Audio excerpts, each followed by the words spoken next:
everyone kind of sorts out as you see Hemrick decide to go behind the 2 instead of getting behind the 00 like he thought about for a moment. Yep.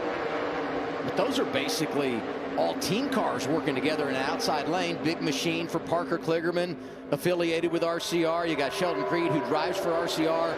And then the colleague cars of Hemrick and Chandler Smith. That's a team group right there working together in that outside lane. Yeah, that's the Chevy Alliance that you see up top right there, and it'll be fun to watch them work together. We've seen the colleague cars really work well together here in the past.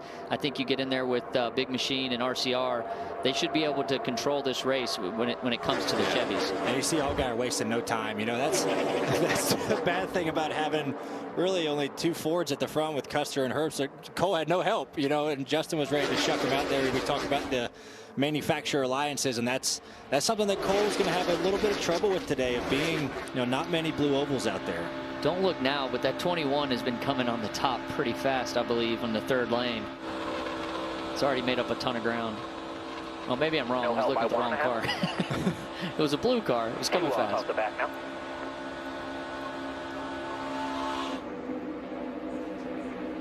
Second place, John Hunter Nemechek driving the 20 for Joe Gibbs Racing. Back-to-back years in the Craftsman Truck Series for Kyle Busch. Enjoyed plenty of success there.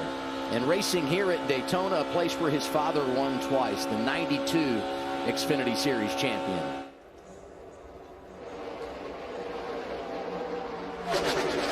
I'll be curious, you know, we sometimes will see the top lane get big momentum. You know, it's the top's kind of migrated up there for whatever reason. You know, that's just kind of the way these plate races go. But I feel like a lot of times you get settled in on the top, which is a longer distance, but you kind of get a good run down the straightaway. But the bottom just kind of keeps creeping forward, and then the leader of the top never goes and blocks the bottom. They're just kind of content in the top train.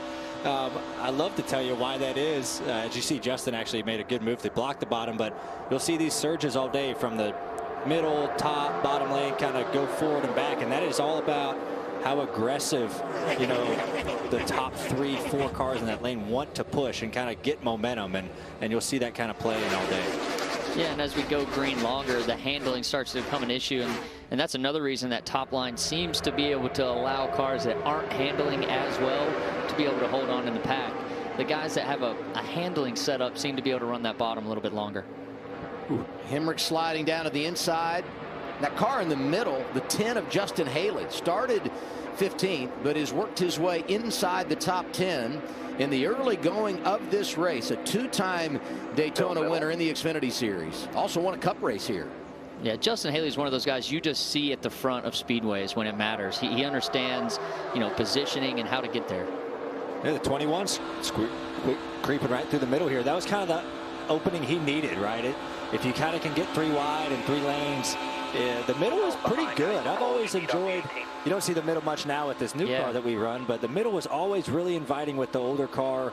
A couple years ago, you could really make time up and kind of shut guys to the bottom, and